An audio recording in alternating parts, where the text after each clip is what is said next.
né, as pandemias na história. Vamos ver como é que surgiu. A gente tem relatos de que, vamos supor, a gente está nessa pandemia no século XXI. Teve uma pandemia no século XX e uma no XIX.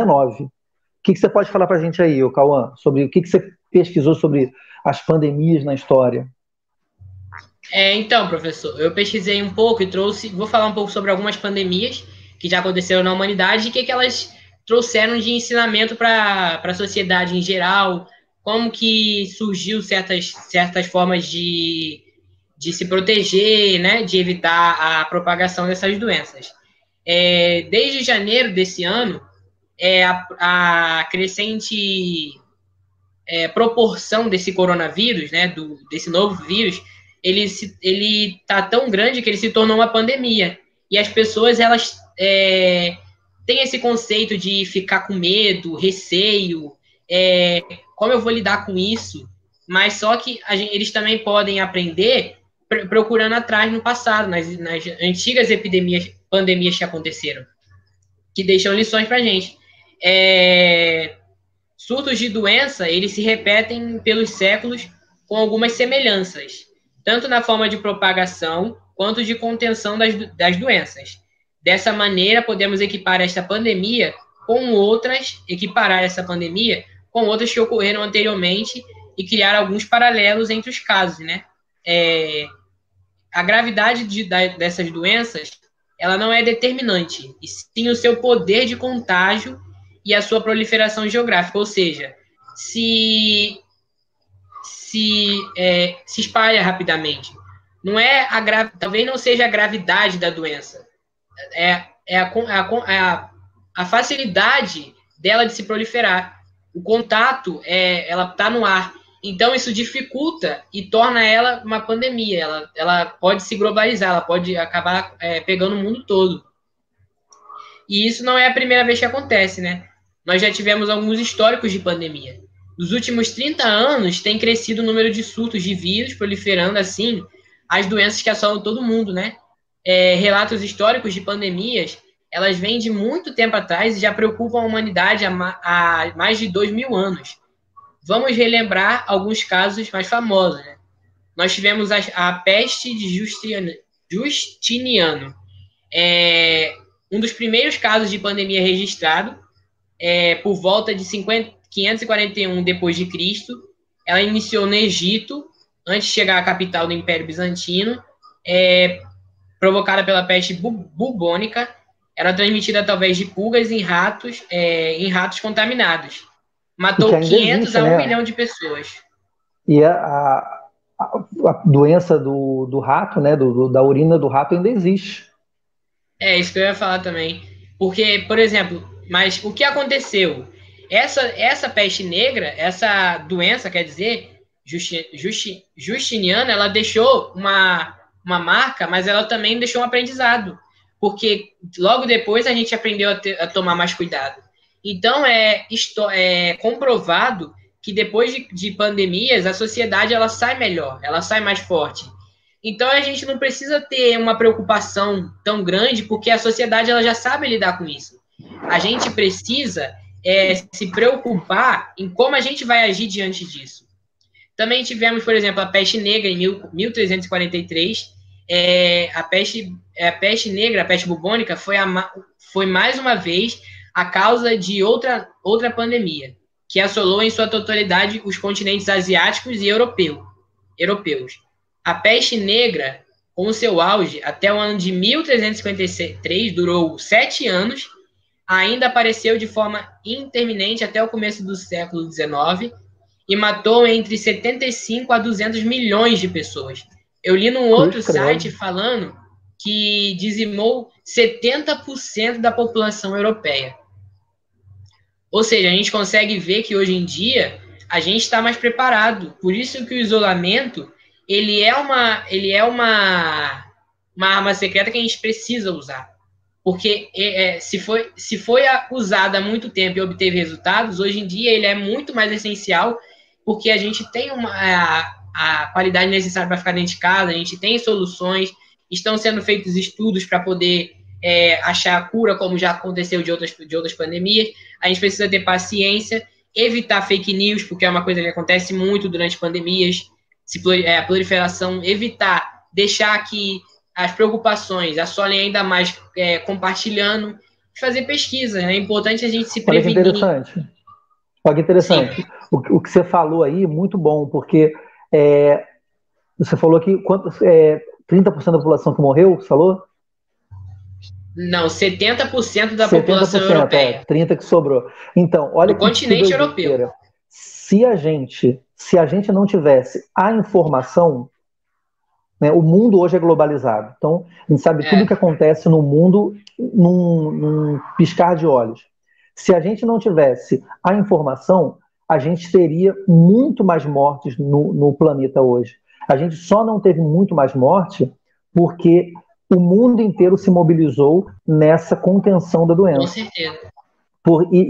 Por outro lado, pelo mundo ser globalizado, a gente contraiu o coronavírus com mais facilidade, né? Porque as pessoas andam de avião hoje. Imagina como é ter uma pandemia num planeta onde você não tinha avião. Muito doido isso, porque assim... Isso mesmo. Devia ser voraz, né? Isso que eu estava comentando. Porque logo depois, professor, teve também, vou continuar falando algumas, a gripe russa, né? Que ela fala justamente desse ponto que o senhor comentou.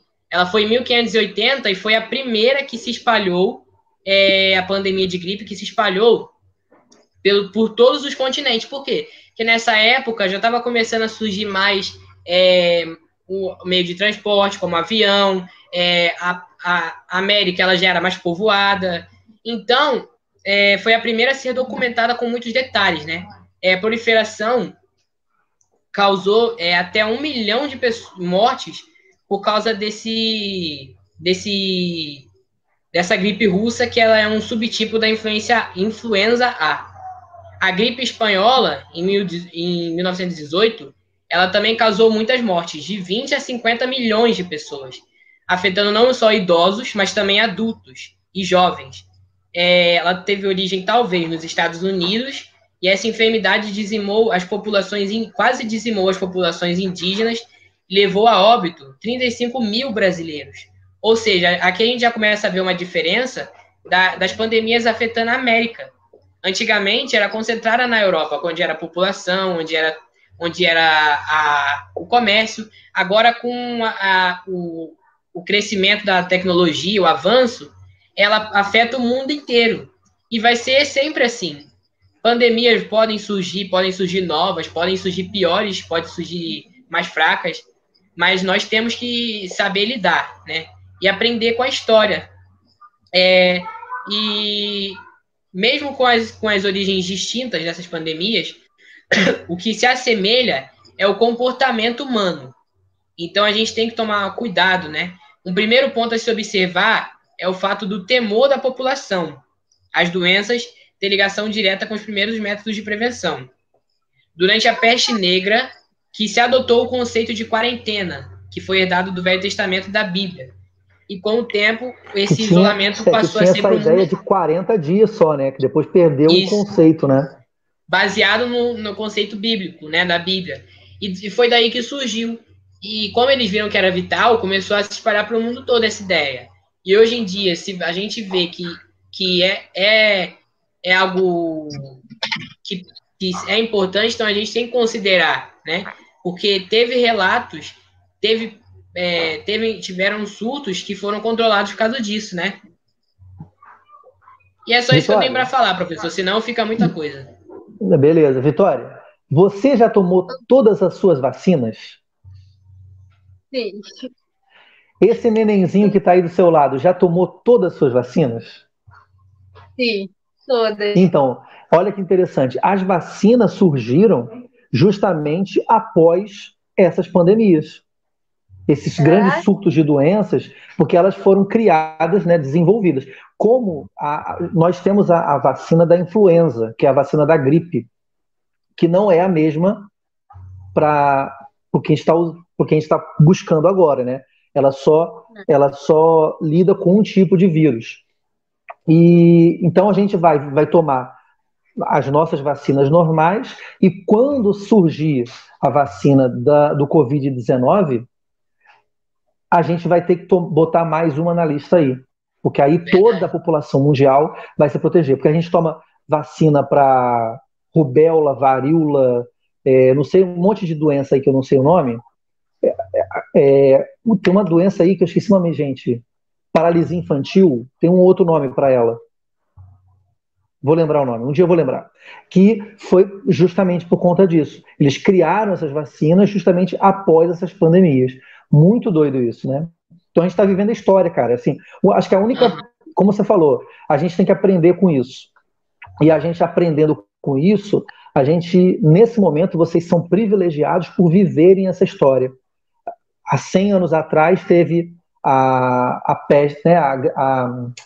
Qual foi o nome qual foi o nome da pandemia Peste negra?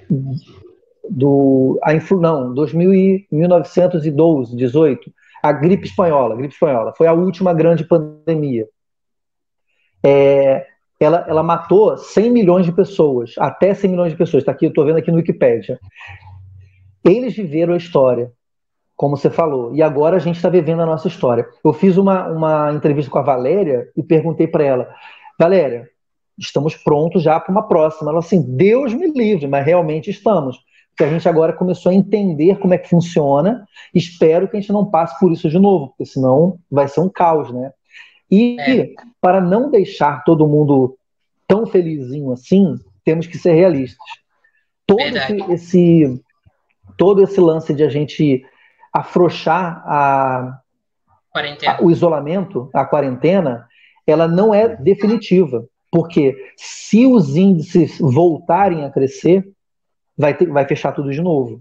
Então, eu acho que a maior coisa que a gente tem que fazer é como o Cauã falou, e como a Vitória não falou, mas pensou, é a gente se cuidar realmente. Porque senão...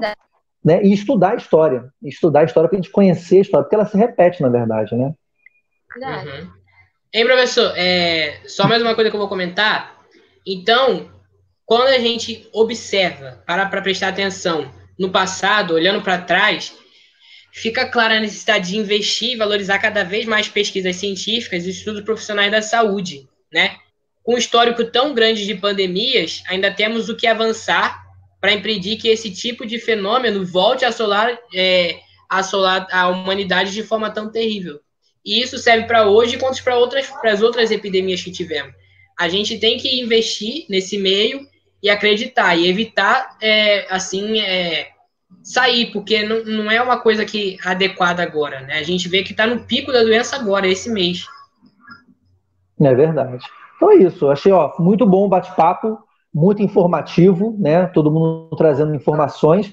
É o que a gente pode fazer, né? Trazer informações, se informar e se cuidar. Tudo com C. Verdade. É isso aí. Então valeu, galera. A gente se vê na próxima edição do BTV, na nossa live gravada. A gente se vê na próxima. E em breve a gente volta aí com mais informações. E daqui a pouco a gente está de volta na escola. Todo mundo feliz, alegre, se abraçando. E é isso, sendo feliz. É isso aí, galera. Então, um grande abraço a todos. Tchauzinho para vocês. Obrigado pela participação e até a próxima. Valeu, galera. Valeu, professor.